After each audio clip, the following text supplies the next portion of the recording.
A quick disclaimer before we begin. The content discussed in this audio might not be suitable for everyone. You are listening to The Deep Dive, a podcast powered by Neon Core Media, and this deep dive is sponsored by Our X by Dunny Lade. Welcome. Our mission today is, it's a challenging one. We're going to be doing an in-depth exploration of the boundaries of contemporary sexuality, which are shifting so fast. Incredibly fast. We'll be looking at the psychology behind it, the new digital trends that are complicating everything, and we're using the just incredibly detailed sources that you, the learner, provided us.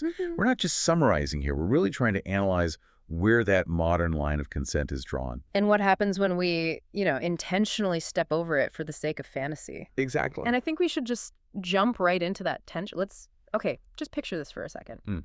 You're with your partner, the person you trust more than anyone in the world, and they lean in close and they make a private confession. Something that feels, totally transgressive. Something that just short-circuits your brain a little. Exactly. Something you didn't even know was possible between you. Maybe they detail a fantasy, something for tonight that involves like a high level of simulated distress. Yeah. Or maybe they tell you exactly how they want you to treat them if you run into them at, say, a swingers club. That specific tension you're describing, that feeling of absolute safety and, at the same time, total transgression, that is the psychological fulcrum of this entire deep dive. Right.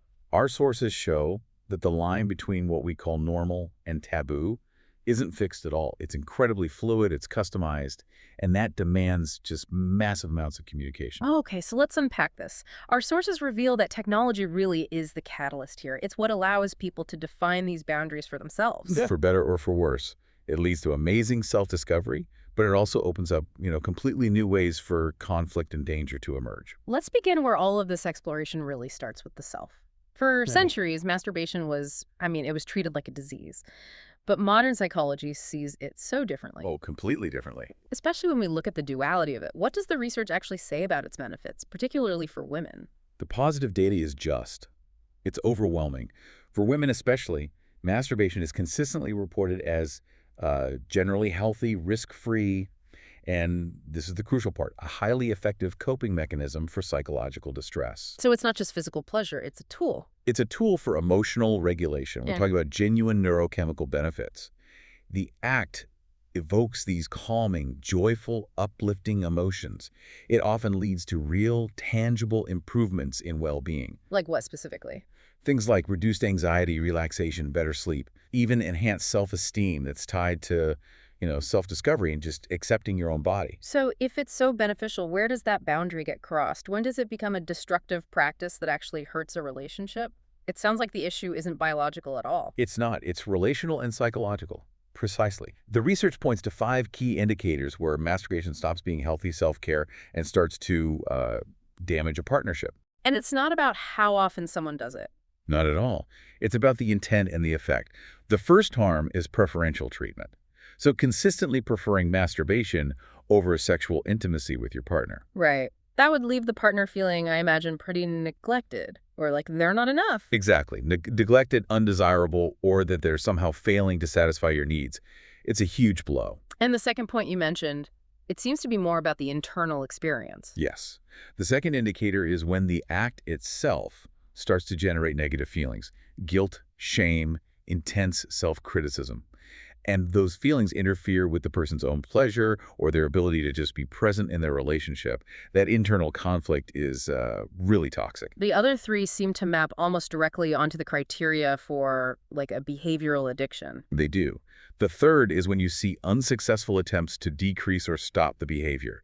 That's a classic diagnostic criterion. Fourth, if the time or just the mental energy you're devoting to it starts to interfere with other critical parts of your life, your job, your friends, your health, that's a major red flag. And the 5th? The 5th is when the behavior leads to avoidance or emotional distance from the partner. This is often fueled by the person's own self-loathing or guilt over what they're doing, and it just creates this self-perpetuating cycle of withdrawal. That idea of self-control is a perfect segue to the no-fap movement. It's everywhere online. And there's this powerful narrative that claims these huge, almost superhuman benefits from abstinence, especially, massive increases in testosterone. Is there any truth to that? Frankly, the robust scientific evidence is, well, it's scarce. And The claims you Hmm. see online are largely exaggerated. So that's mostly myth. Mostly. The most cited study involves a tiny group of 10 men. 10. They abstained for 21 days, and they saw only a very small, temporary increase in testosterone. It was a minute physiological blip. It's not generalizable or significant. So what's the real driver then? If it's not biology, what is it? It's psychological. According to our sources, the real driving force is this intense desire for control, for mastery over one's own biological urges. And adherence then translate that feeling of control into perceived gains in focus, energy, and clarity in other parts of their lives. So it's a self-mastery thing, just framed as a biohack. That's a perfect way to put it. Before we move on from solo play, the sources did mention that the landscape of pleasure is diversifying, even for men. It's moving beyond, the traditional methods. Absolutely. We're seeing a lot more discussion around exploring the prostate, which is sometimes called the male G-spot or the P-spot. Through anal stimulation. Yes, often with fingers or specialized toys. The anatomical reality is that the prostate gland is highly innervated, and when it's stimulated, it can produce these remarkably intense, deep, sometimes core-shaking orgasms. So it's a completely different kind of pleasure circuit. An entirely different circuit. Some men report it as much more profound than orgasms from just penile stimulation. And speaking of intense circuits, let's pivot from that kind of focused, intentional solo play to something our sources call gooning. This sounds like the total opposite. It is. It's a marathon, defocused, almost digital trance state. A trance state. Define that for us. Gooning is defined as engaging in these marathon sessions of watching pornography and simultaneous self-pleasuring. The explicit goal is often to induce a kind of trance-like, semi-dissociative state through continuous nonstop arousal and self-stimulation. The concept has been around for over a decade, but it's really hit the mainstream online recently, and it's noted primarily as a male pursuit. So it's about achieving a sort of sensory overload. Exactly. It's a drive toward this liminal psychological space where the outside world just fades away, achieved through sheer persistence. Okay, now let's shift our focus outwards. How do these personal fantasies and digital habits translate into relationships and, well, infidelity?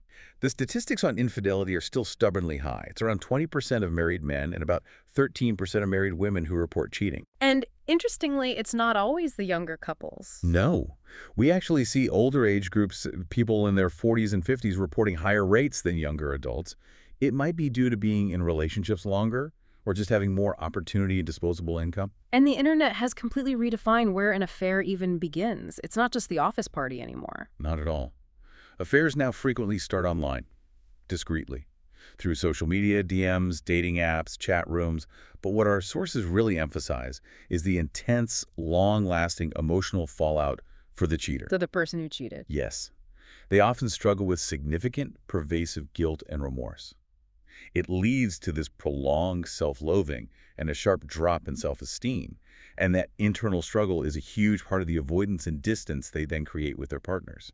That deep guilt, that self-loathing, it ties right back to the internal conflict we saw with problematic masturbation. It's that dissonance Between your actions and your values. Yeah. So, moving from emotional betrayal to sharing images. Sexting.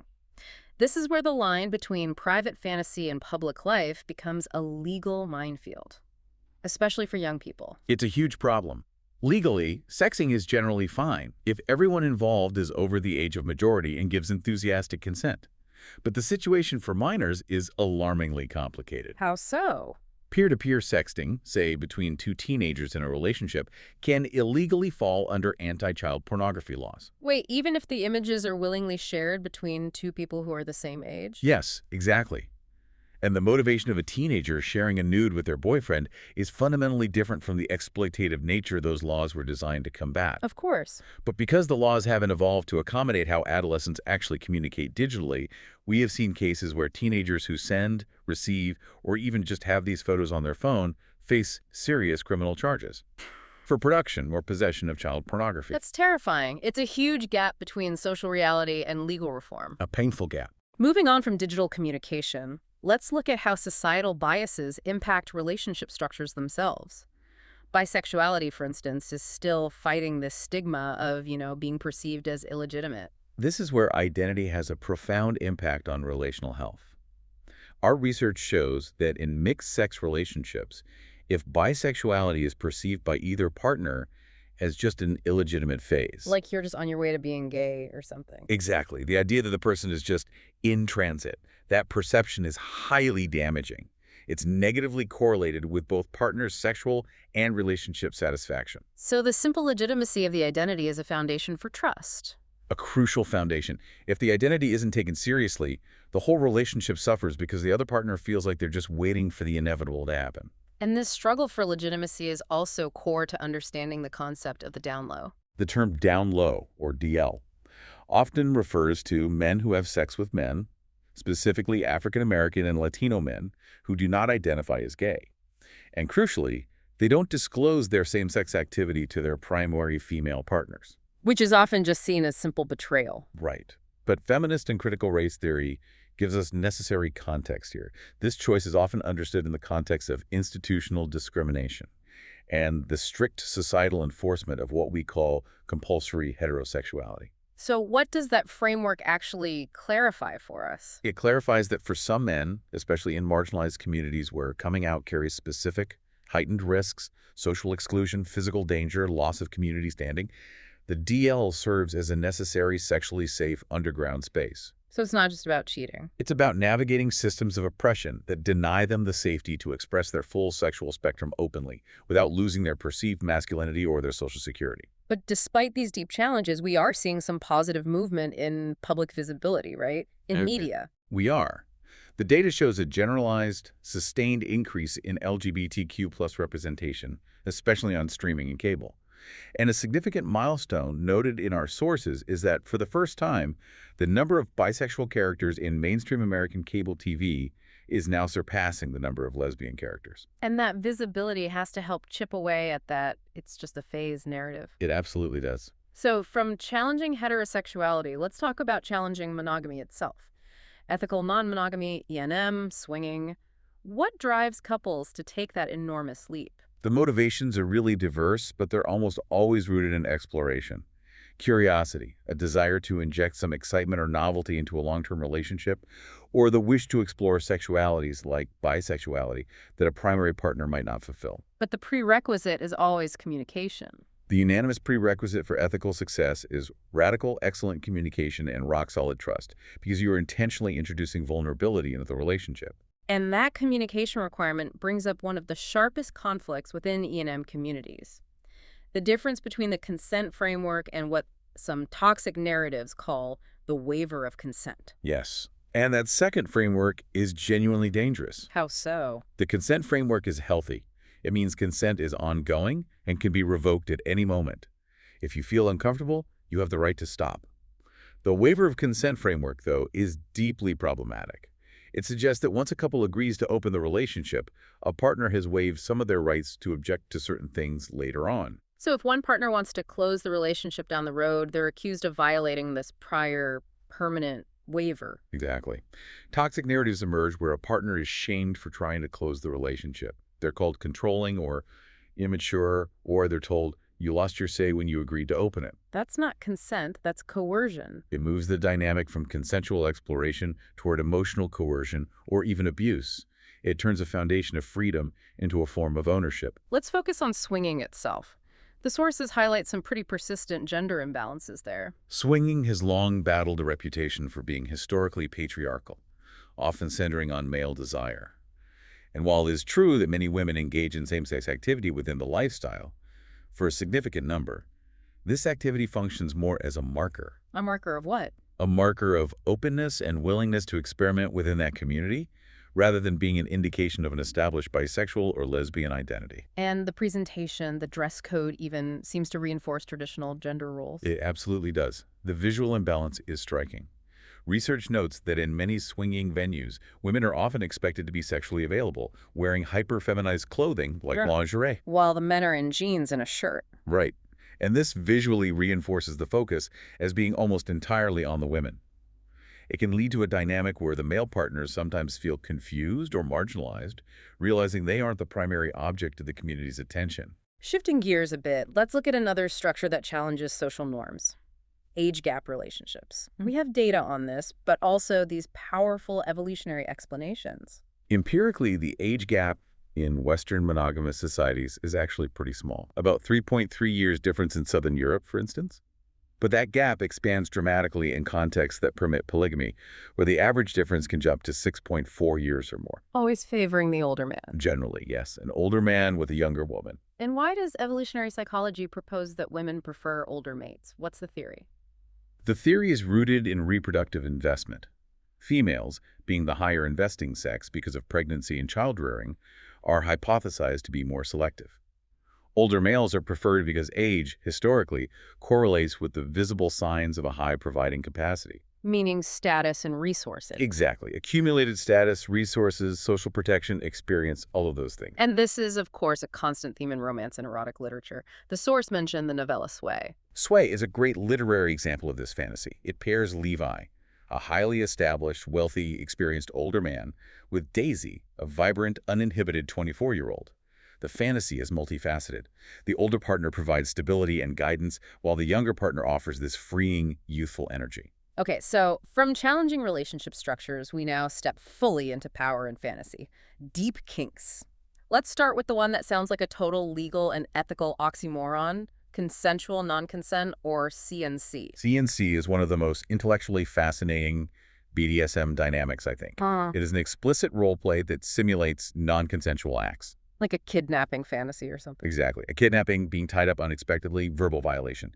But, and this is the absolute non-negotiable rule, every single element, from the script to the restraints, must be completely consensual and painstakingly pre-negotiated before the scene even begins. So we have to be crystal clear. This is fantasy. It is the antithesis of real assault. The absolute antithesis.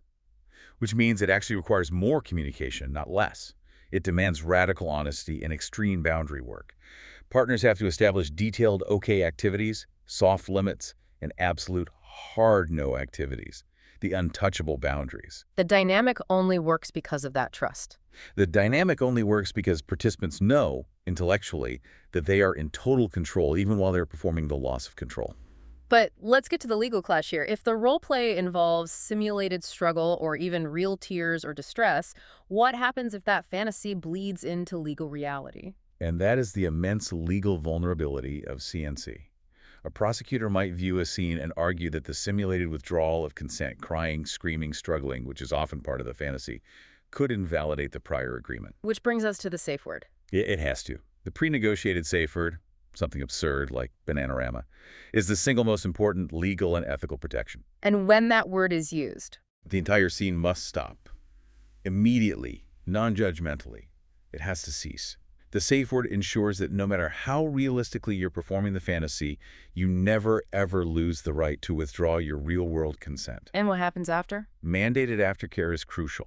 You have to dismantle the power dynamic, check in, ensure the submissive partner is emotionally and psychologically grounded again. Okay, let's talk about BDSM more generally and its complex relationship with trauma. The outside world often sees kink as being linked to past damage, but the sources suggest it can actually be a mechanism for healing. First, we need to distinguish between fetishism, which is just fantasies or behaviors, and fetishistic disorder, which is when those behaviors cause significant distress or impairment. Right. And critically, the research shows a very complex relationship with trauma. For some individuals, healing from past sexual trauma, engaging in BDSM, which is fundamentally built on communication, control, and explicit negotiation, can be profoundly curative. How does that work psychologically? How does consensual power exchange counteract past powerlessness? It allows the individual to actively choose vulnerability in a controlled environment. Trauma often leaves a victim feeling hijacked, passive, powerless. BDSM, by contrast, involves meticulous negotiation and the explicit right to stop. So it's about reclaiming agency. It's about recontextualizing those feelings, turning a passive, terrifying experience into an active, positive exploration of pleasure and personal boundaries. Studies also show that women who practice BDSM often report lower rates of sexual dysfunction, possibly because the communicative nature of it reduces anxiety around performance and desire. We see a similar exploration of identity and control in the BDSM dynamic known as H-play. H-play, which involves pairings like littles meeting carers or mommies and daddies, allows participants to deliberately explore and challenge social constructions of age, gender, and even kinship. It's a safe space to temporarily suspend the responsibilities of adulthood. And one of the most powerful insights from the sources on this related to gender identity and role choice. Yes, there was an interview with a trans woman who typically presented as butch and enjoyed the daddy role. However, she sometimes chose the mommy role not just out of preference, but out of a need for gender affirmation. Because of outside pressure. Because she was in a cultural context that often only recognizes trans women as real women if they adhere to certain feminine stereotypes. It's a beautiful illustration of how complex societal norms can limit even the most transgressive forms of expression. Let's zoom out to historical and perpetual taboos, specifically incest. It remains this incredibly potent literary theme. Why does that fixation persist? Incest is a foundational taboo. It appears everywhere, from Greek tragedies to Japanese court literature like The Tale of Genji to modern fantasy like Game of Thrones. So what's the appeal? It generates fascination because it forces a confrontation with the limits of kinship and desire. In literature, it's often used as a metaphor for humanity's corruption or tragic isolation. Sometimes, characters justify it by claiming they need to maintain pure bloodlines or that their connection provides a unique level of trust and safety. The taboo itself makes the relationship feel elevated and dramatic. Exactly. Finally, in this section, let's discuss a significant modern challenge that intersects sex and substance use. Chemsex. Chemsex refers to the intentional use of psychoactive substances, most commonly crystal meth, GHB, or mephedrone, specifically to facilitate or enhance sexual encounters. And these are often prolonged encounters with multiple partners. Yes, and it's particularly concentrated among gay, bisexual, and other men who have sex with men, or GBMSM. What are the primary dangers beyond just general substance abuse? The dangers are multi-layered. First, there's a significantly increased risk for HIV and other STIs due to high-risk behaviors facilitated by being intoxicated. Second, the mental health risks are acute. Such as? The use is strongly associated with severe mental health issues, chronic anxiety, depression, and substance-induced psychosis, which often manifests as intense paranoia and hallucinations. And GHB in particular is incredibly dangerous due to the extremely narrow window between euphoria and a fatal overdose. So the only responsible approach has to be harm reduction. Absolutely, a non-judgmental philosophy. Effective harm reduction focuses on the individual's well-being, not just shaming the behavior. It means establishing rigorous safety protocols while sober. Like what? Ensuring a trusted venue, going with a trusted friend, sharing your location. And crucially, the approach seeks to empower the person to find fulfillment and pleasure in their life outside of chemically enhanced sex, thus reducing that dependency. Okay, now, technology has fundamentally altered our relationship to looking and being seen. Let's talk about voyeurism and exhibitionism, starting with the pleasure of the gaze itself. The pleasure of looking, or scopophilia, is deeply ingrained in us. In media studies, this is often discussed through the lens of the male gaze. Right. It's a construct in cinema where the camera actively positions the often passive, feminized form as the object for the active, typically male viewer's fantasy and consumption. The act of watching is politicized. And if voyeurism is the pleasure of looking secretly, exhibitionism is the pathological urge to force yourself to be seen. That's right. And what's crucial to understand is that the exhibitionist's sexual stimulus doesn't come from interaction. It comes from the victim's reaction. With shock or fear. Specifically, their shock, distress, or fear.